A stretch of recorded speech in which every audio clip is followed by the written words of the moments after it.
Bonjour à tous, voilà une petite présentation, une petite prise en main de cet appareil-ci. Le Olympus, alors OMD EM10 Mark II. Ouf, bon, un nom qui est compliqué. Alors c'est pas le premier, il y en avait déjà un avant, et puis il a d'autres frères, le M5 aussi qui est à peu près pareil. Il joue pas dans la même catégorie, je pense. Mais enfin, celui-là, en fait, cet hybride-là, je me suis intéressé parce que je voulais. Avant, j'avais un réflexe 600D de Canon et il me fallait quelque chose de plus petit, de plus maniable, que je puisse dégainer plus rapidement. Donc je me suis rabattu sur les hybrides. J'hésitais entre donc cet Olympus-là, entre un Panasonic G7. Ouais, je crois que c'est ça, G7, et un Sony, je crois que c'était le A6000, je crois, je me rappelle plus trop.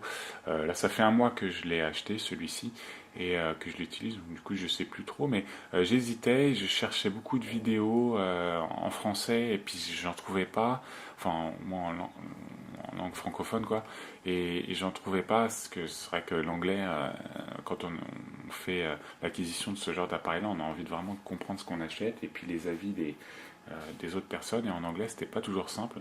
Donc voilà, j'ai décidé de faire une vidéo sur cet appareil. Je vais pas commencer par la conclusion, mais il est top, quoi. Voilà, c'est parfaitement ce que je recherchais pour mon usage, alors c'est-à-dire un petit, que je puisse dégainer rapidement. Alors je voulais un appareil photo qui était pas compliqué dans son usage, ou moins compliqué qu'un réflexe. Alors, un réflexe, je l'ai utilisé pendant 4 ans. Donc après, au bout de 4 ans, je savais bien l'utiliser, mais je voulais quelque chose de plus rapide. Et puis finalement, je me suis trompé, parce qu'il n'est pas du tout plus facile à manipuler. Là, ça fait un mois, et je crois que je vais mettre encore beaucoup de temps à comprendre toutes ces petites fonctionnalités qu'il a. Et enfin, sur ce point-là, je me suis trompé. Il n'est pas simple du tout, mais enfin, pour prendre une photo, hein, vous avez qu'à appuyer, il n'y a pas de problème.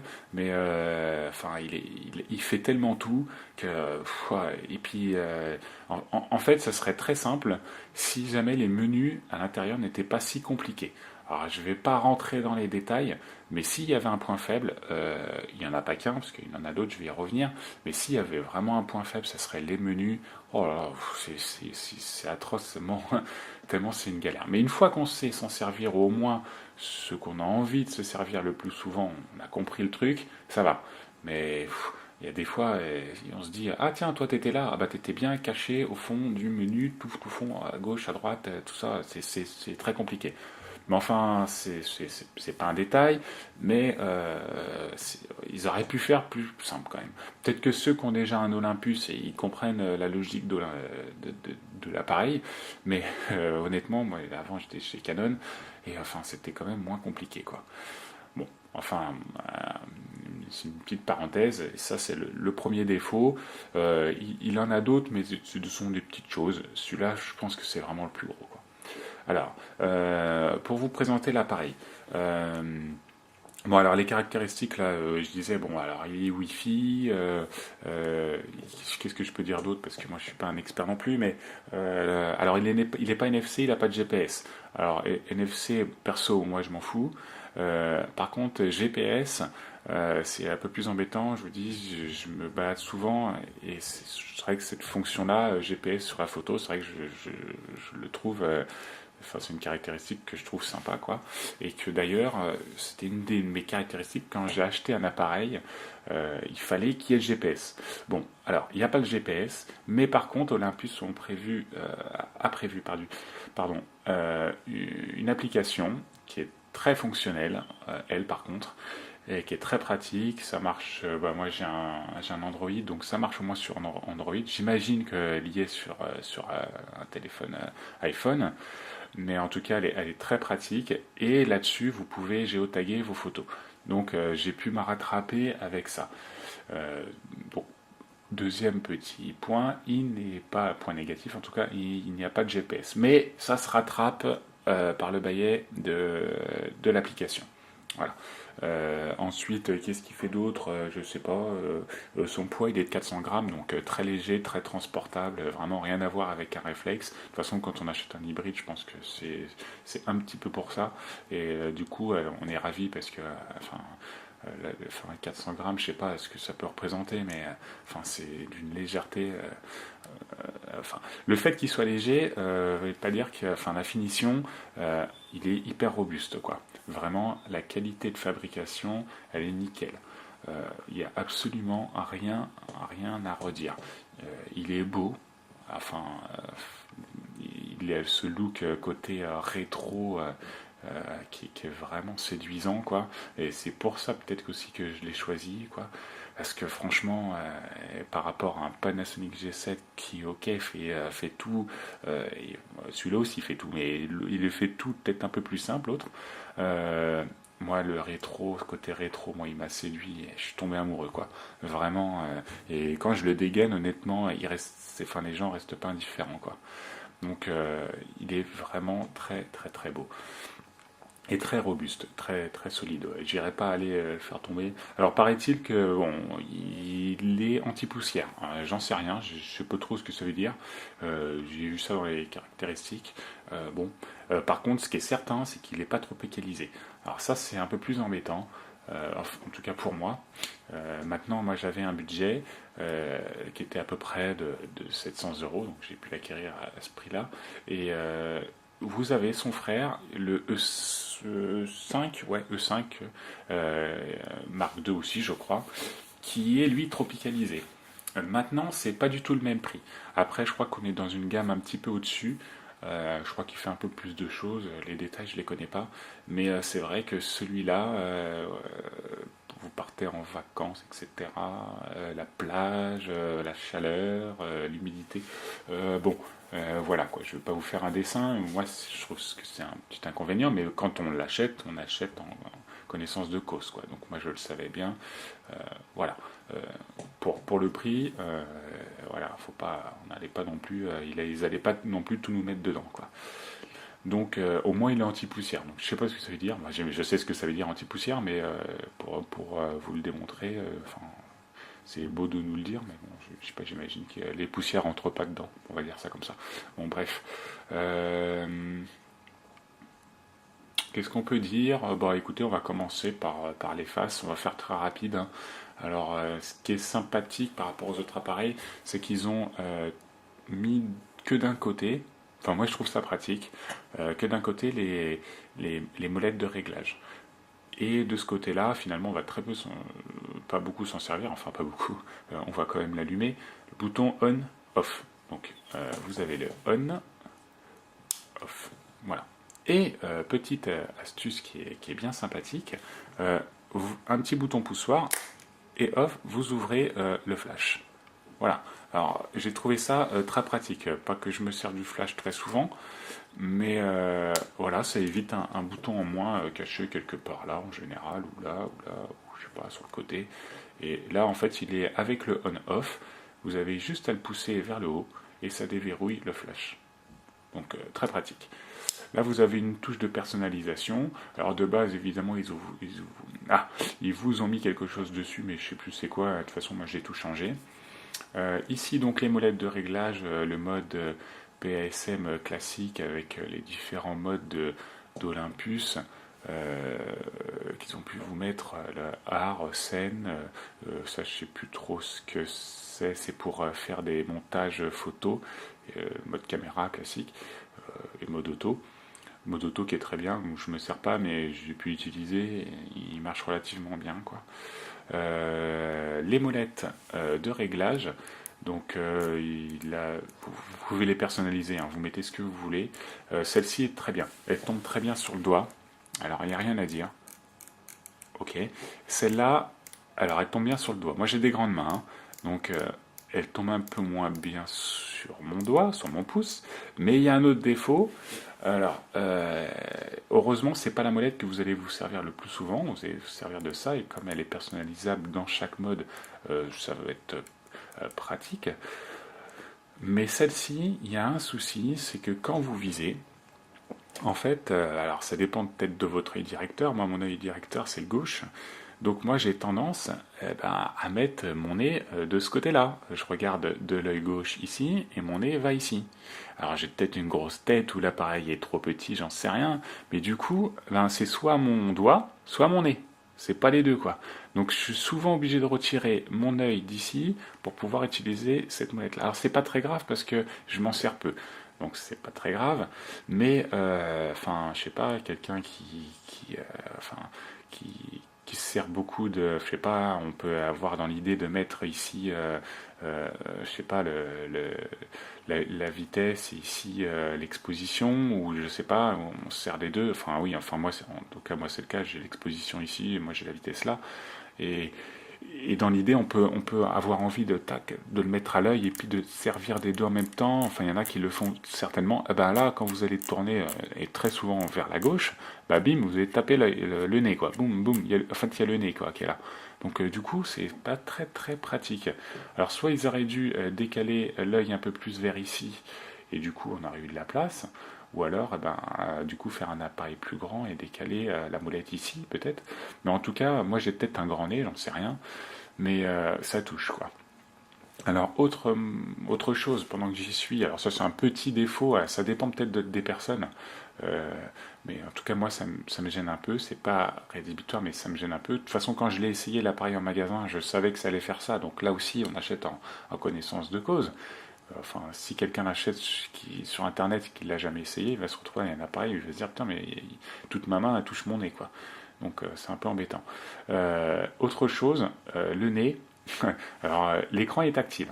Il n'est pas tactile à n'importe quel moment, enfin je peux peut-être essayer de l'allumer pour vous montrer. Hop. Alors il est tactile. Voilà, il est tactile, il est tactile, il est tactile, c'est super. On peut choisir sa zone de mise au point. Ah, par exemple, ici, tac, voilà. Ou alors je vais le mettre là, comme ça, et puis hop, je le mets là. Voilà, très bien. Alors c'est super de pouvoir faire ça. Le truc, heureusement que c'est désactivable, mais vous avez une petite option dans les menus qui peut le désactiver, mais c'est quand vous approchez votre œil, du coup, l'écran s'éteint, mais il est encore tactile en fait, parce que vous pouvez choisir votre mise au point pendant que vous êtes en train de regarder dans l'œilleton. Alors, dans l'idée, c'est parfait, sauf que moi, quand je regarde dans l'œilleton, là aussi, je dois avoir vraiment un grand nez, je sais pas, mais mon nez, il a tendance à toucher pendant la mise au point. Alors là, je regarde dans l'œilleton et pof, avec mon nez, bah boum, je change le cadrage là où je veux que ça soit mis au point. Donc, pas très pratique. Du coup, cette option, je l'ai désactivée. Là aussi, heureusement, je m'en sers pas beaucoup. Vous pouvez aussi chercher où vous voulez mettre au point grâce aux touches ici. Vous voyez, vous pouvez les changer. Et puis, vous pouvez aussi rapetisser le cadre et les changer avec la croix.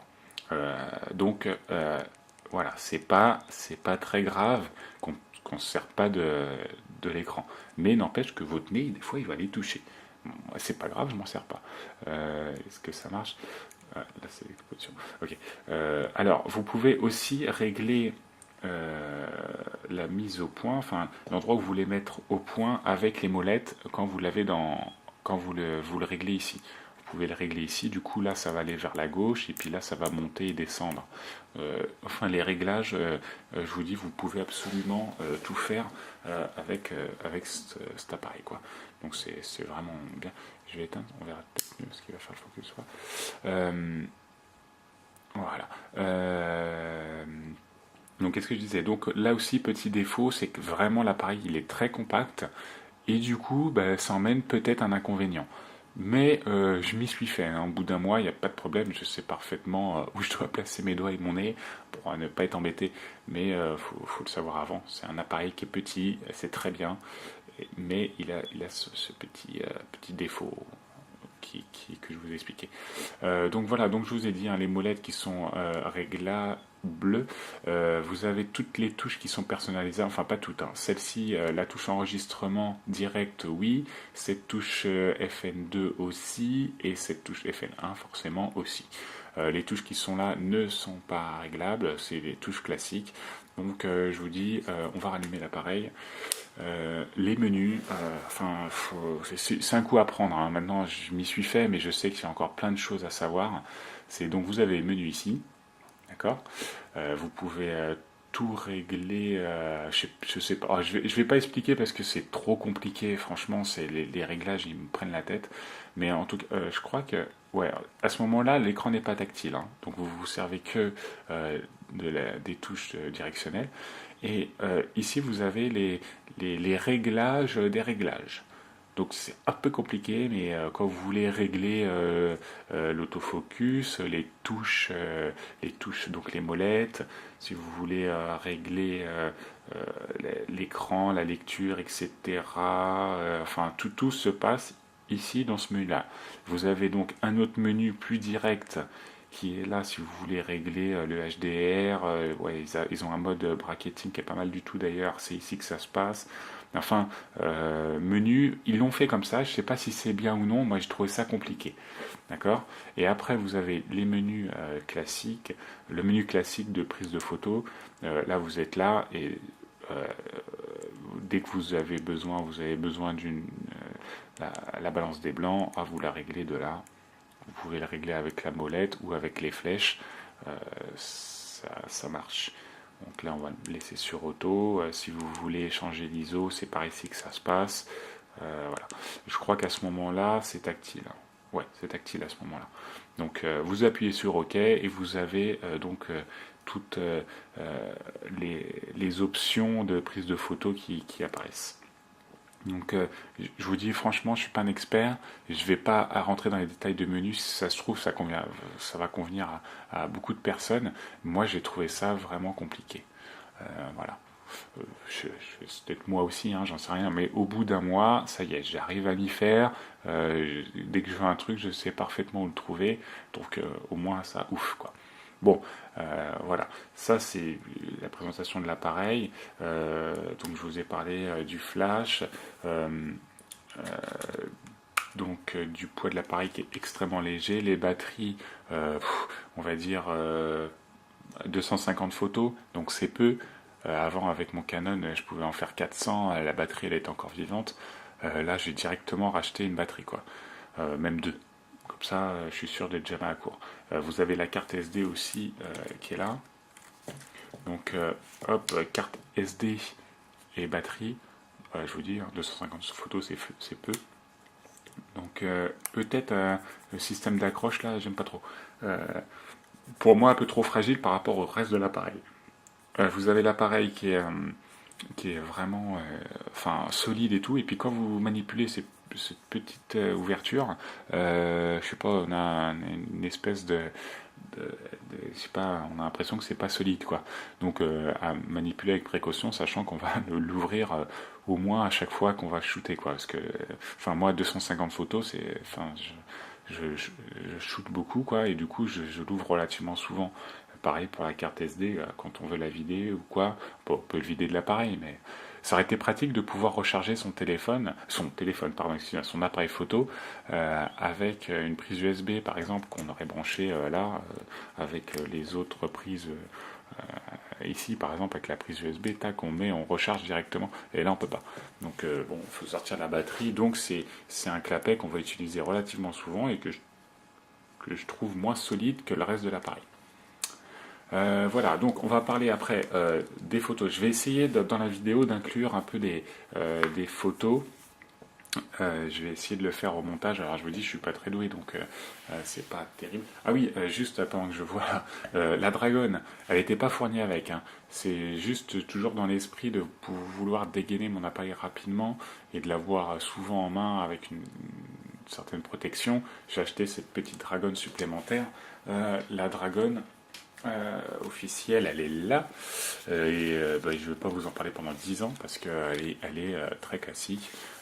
Elle est de bonne facture, vous n'aurez pas de problème. Hein. Voilà. Non, mais c'est celle-là qui est vendue avec et pas celle-ci. Hein. Celle-ci, elle est en plus.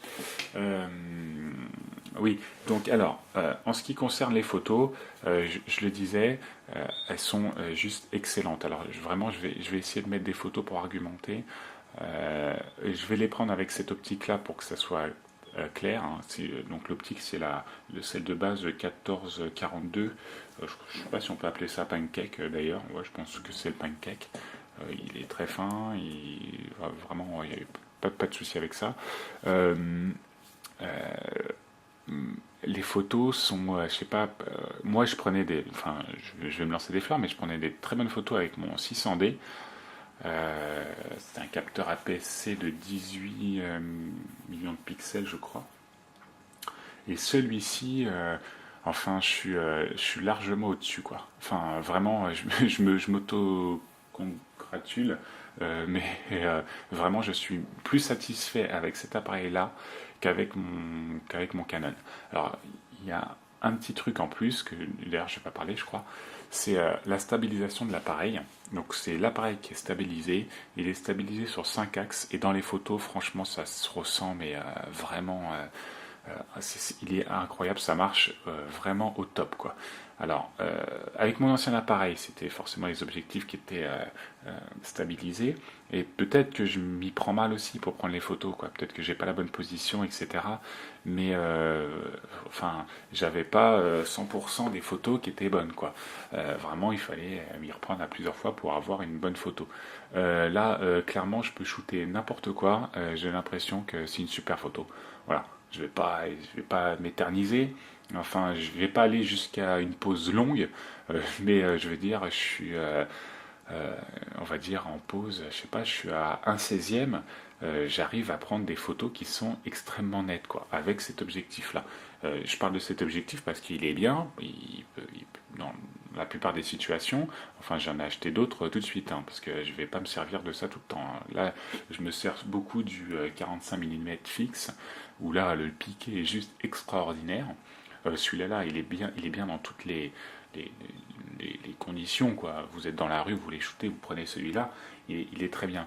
Mais les photos sont vraiment très bonnes, quoi. Je veux dire, je m'y reprends pas 20 fois, quoi. Les photos sont excellentes, quoi. Et là, j'étais vraiment étonné, quoi. Je m'y attendais pas, une telle qualité de photo. Alors, bien sûr, les experts vont dire, ah, il y a des aberrations un peu à gauche, à droite, il y a un peu de vignettage, non, j'en avais pas trop vu, mais enfin, il y a des défauts, c'est certain, mais enfin, avec mon œil d'amateur, honnêtement, je suis ravi, quoi. Je suis ravi, je m'y attendais vraiment pas. C'est pour ça que, bon, c'est vrai que j'hésitais beaucoup avec le Panasonic pardon, G7 qui apparemment dans les tests écrits qu'on peut trouver sur internet, il le surpasse apparemment, mais quand j'ai vu celui-là, je me dis, qu'est-ce qu'on peut espérer de plus, parce que les photos sont vraiment très bonnes. Alors je vais les mettre dans la vidéo pour argumenter un peu. Peut-être que vous les trouverez pas bien, j'en sais rien, mais vraiment des très bonnes photos dans des conditions normales, quoi. Alors quand on commence à dire bon bah tiens je vais essayer de me concentrer et prendre une bonne photo, bah alors là c'est le nirvana, quoi. Moi je suis ravi, quoi. À chaque fois que je prends une photo, je fais oh, c'est moi qui ai fait ça, bah bon c'est pas moi, c'est un peu l'appareil, mais vraiment il est au top, quoi. Il est vraiment très très bon. Euh, Qu'est-ce qu'on pouvait dire? Alors, je vais prendre. J'avais un peu listé les défauts pour conclure et les qualités. Donc oui, alors la qualité physique de l'appareil, hein, il est vraiment très très beau. Enfin, ça c'est subjectif, ça, chacun en fait comme il sent, quoi. Mais moi, ce côté rétro, j'adore. En tout cas, ce qui est certain et ce qu'on peut pas nier, c'est la qualité de fabrication. Il est extrêmement solide malgré le fait qu'il soit très léger. Et juste pour l'ouverture de la batterie et de la carte SD, là, petit bémol. Et il n'est pas du même acabit enfin, c'est le reste de l'appareil, vraiment, il est solide et tout. Et puis on passe là-dessous, on se dit, ah mince, le clapet est pas terrible. Bon, il y a vraiment que ça. Sinon, enfin, ce côté argenté, enfin, il existe en tout noir, hein, mais vous aurez toujours cette allure un peu, enfin, en fer chromé, machin. Enfin, il respire la solidité, quoi. J'irai pas le faire tomber par terre parce que je suis pas fou, mais en tout cas, on se dit, là, on a un appareil des années 80 enfin, qui respire la solidité, quoi. Vraiment comme à l'époque, quoi. C'est vraiment du, enfin, vraiment. Puis en plus, je tombe amoureux du design et tout. Et il est trop beau. Après, j'avais dit quoi? Donc, ah oui, je n'ai pas parlé de l'autofocus dans enfin, quand je vous parle des photos, mais ultra rapide. Alors, ultra rapide, autant que le réflexe que j'avais avant. Peut-être un peu moins en basse luminosité avec cet objectif-là, quoique, mais enfin, très très bon quand même, hein, n'exagérons rien, ultra rapide. Ultra rapide.